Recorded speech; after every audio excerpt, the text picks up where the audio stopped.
Today we are here with Nicole Poburan from 4Acres Farm in Alberta, Canada. Welcome. Thanks. So you are our first herd from Canada, so I'm really excited to speak with you because we have been on the path in the Scrapie export program to begin the export process. I know some herds are already exporting bucks to Canada. Have you done any importing so far, or are you just starting on that path as well? We're just starting. So we put in all of our paperwork for the level D in fall of 2019. So we got approved in 2020. So 2020 was our year of the longest year of our life of being patient, waiting to be able to import. So then now we just got our advancement for level E. So we're able to start importing this year. And so we've started on that lovely process. It's just COVID has kind of thrown a little bit of a wrench into some of the steps. So yeah, that's kind of where we're at. We're just waiting for the CFIA local vet to come to our home to make sure that they can confirm the setup that we send off to Scrapie is approved. And then the import permit can be approved. And then we start with working with the US herd to do all the testing and whatnot. If you're in Canada and you want to bring in US goats, do you have to be a part of the program to bring bucks in? Yes. So that changed in, I believe it was end of 2015 or beginning of 2016, because we were able to import in 2015 from the States. And actually there was a group of us that brought over quite a handful of bucks because we knew that the rules were going to be changing. So it was I was chatting with another breeder and it was much easier back then than being on the Scrapie program. So, but yes, now you have to be on the program in order to bring bucks in. And the person has to be, like, the US site doesn't have to be on the Scrapie program to bring bucks over, but to bring does over, the US side also has to be on Scrapie for 5 years, I believe, before we're allowed to bring over from you guys. Got it. So how did you start with the Nigerians? Have you been breeding for a long time? What kind of, were you in other goats before Nigerians? No, actually, I grew up a farm kid and my husband lived in town. And in 2014, we bought our farm. And at that time, we had an 8-month-old and he couldn't handle dairy. So we thought, well, it's, rather than buy goat's milk in the store, why don't we just have a couple just for milk? And we started off with 2 in 2014. And now we have, I think, before kids, like 35-ish. So in Canada, or at least the part of Canada you're in, what can you do with that milk? We use it just for our own consumption. There's a lot of hoops you have to jump through. I don't think there's one breeder who is trying to do a dairy out in Ontario, but I think he's doing it just for like pet food, the pet food market. Sure. But to my knowledge, there's no like Nigerian dwarf dairies that sell for cheese or milk. Lots of people will make soap. I've seen that a huge rise in the last year or two is breeders will be making their own soaps out of the goat's milk and selling them. Would you mind just sharing a little bit about the whole goat industry? Are goats popular? Are the Nigerians kind of booming like they are in the US? Yeah, I have no idea what the climate is as far as goats in Canada. So when we started off in 2014, there wasn't very many breeders. I think there was like 5 on the registry. So they were pretty hard to track down. But now there's over 50 on the registry. Like, it's, like you said, it's blown up.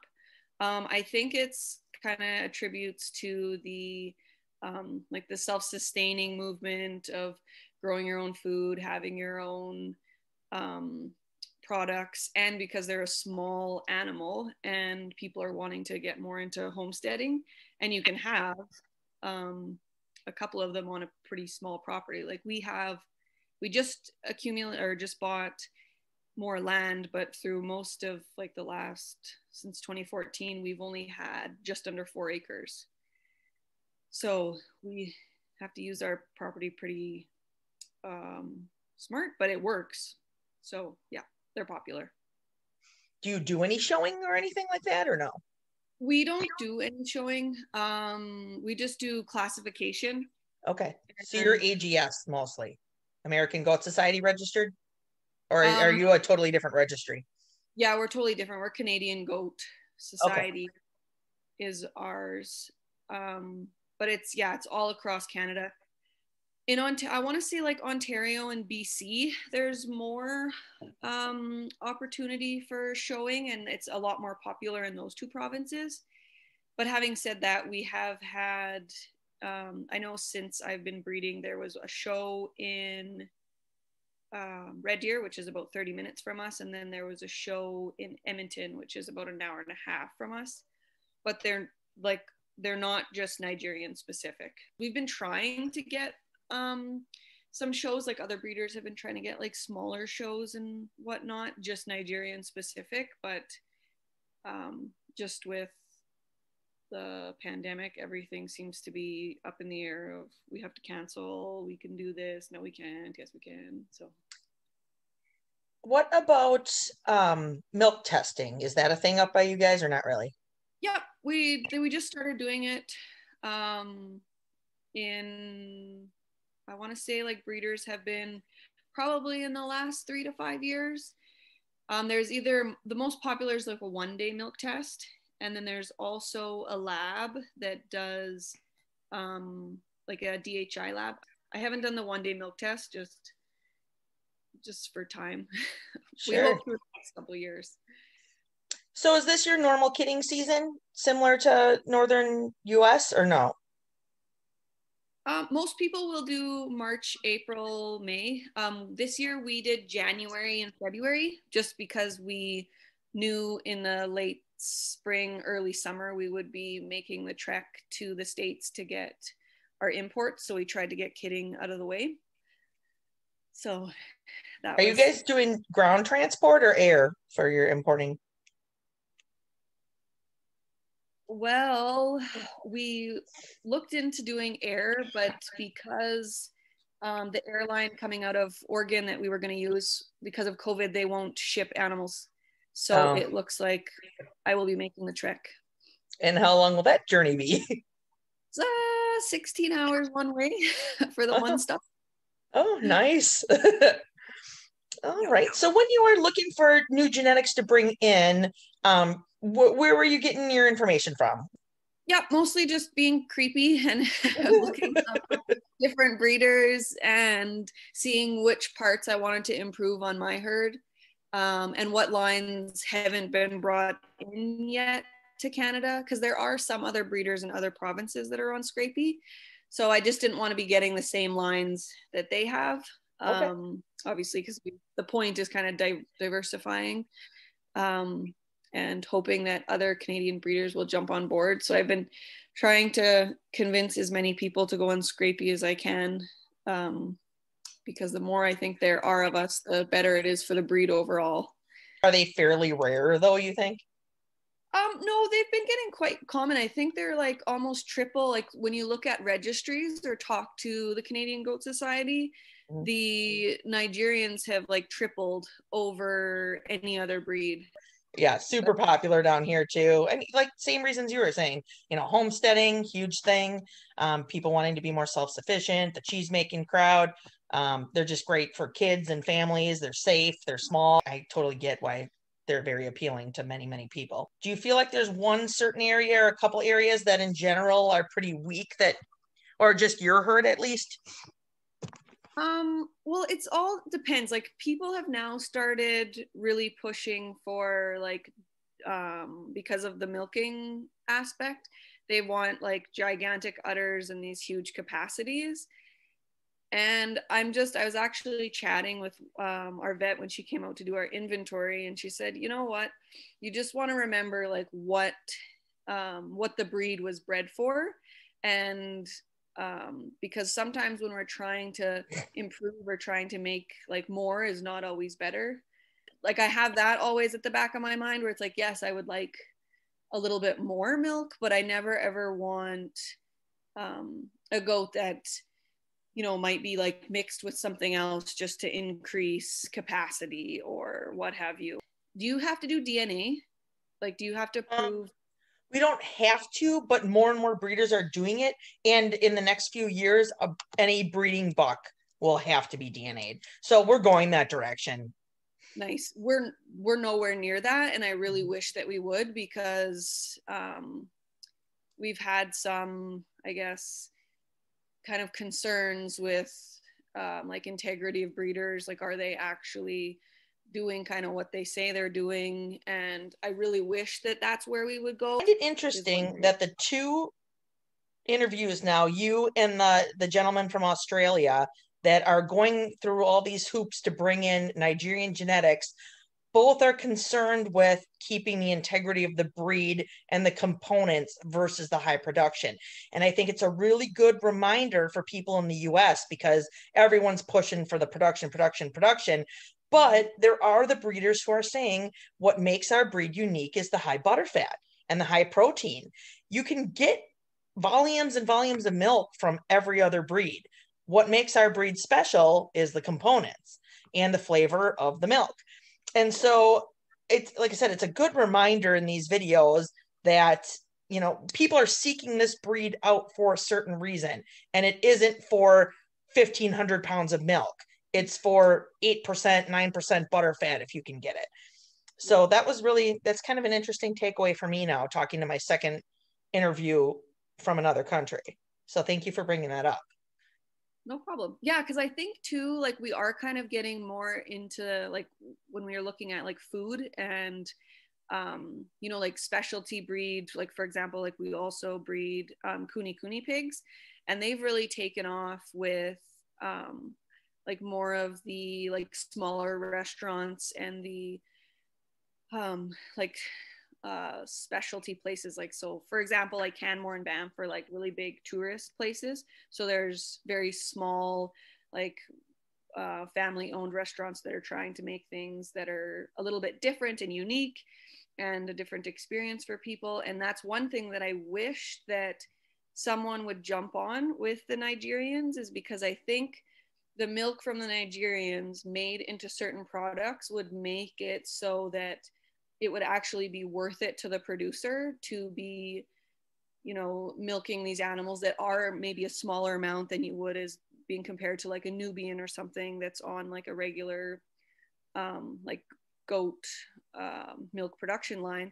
But like you said, like the higher butterfat, like the cheeses and the, you know, specialty ice creams and whatnot, like I think that could really take off. It's just all the hoops to jump through to get the milk to the people who would make the products. That's the problem. It'd be fun to follow someone that would like really dig in on that.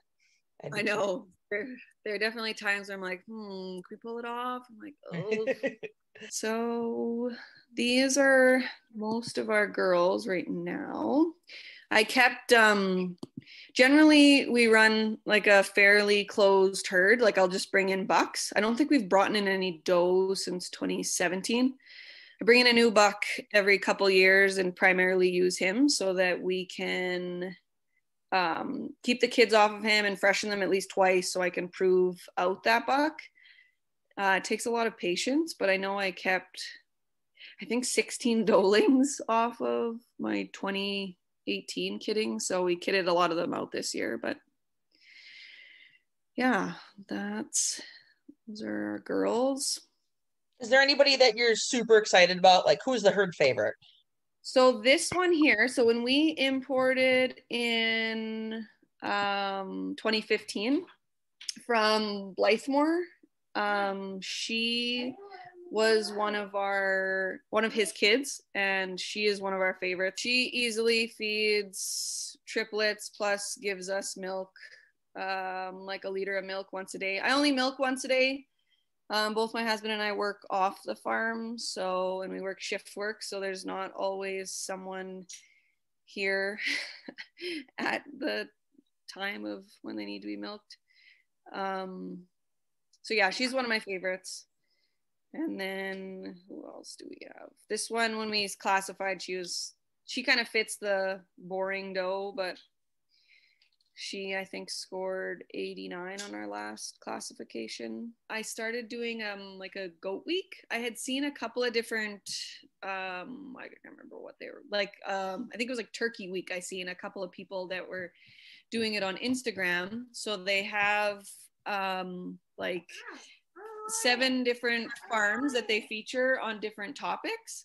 Mm-hmm. And so we would have, I think the last series we did was March, and we did it all on kidding. So like one day someone would share about their kidding setup, and one day somebody would share about ultrasounding. It's kind of fun to do. So we've been doing that every 4 months, I think. So yeah, that's how I found you, actually, because you said that you were on the Scrapie program. And when we were looking for people who were on Scrapie to import does from, eventually the Scrapie Canada was like, oh, there's none, actually. And I'm like, what? There's none. Right?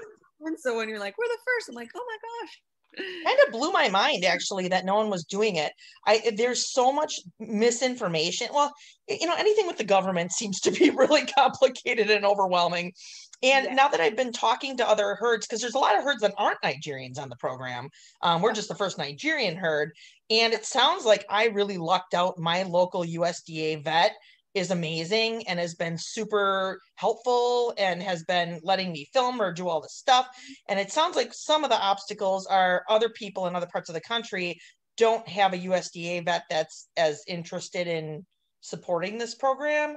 I'm doing all these other disease prevention programs and things already. So it wasn't this huge leap to sign up for the Scrapie program, It isn't. I think the biggest hang up is when because like a lot of people were like, well, I don't want to not be able to bring in goats. And I'm like, well, once you've established like your herd, it's not like, yes, the first year is like very restricting because you can't bring anything in, but once you bring in bucks, like I said, like we've kind of been patient with bringing in bucks every couple years anyway. So it's nothing new to us to not have to bring something in new every year.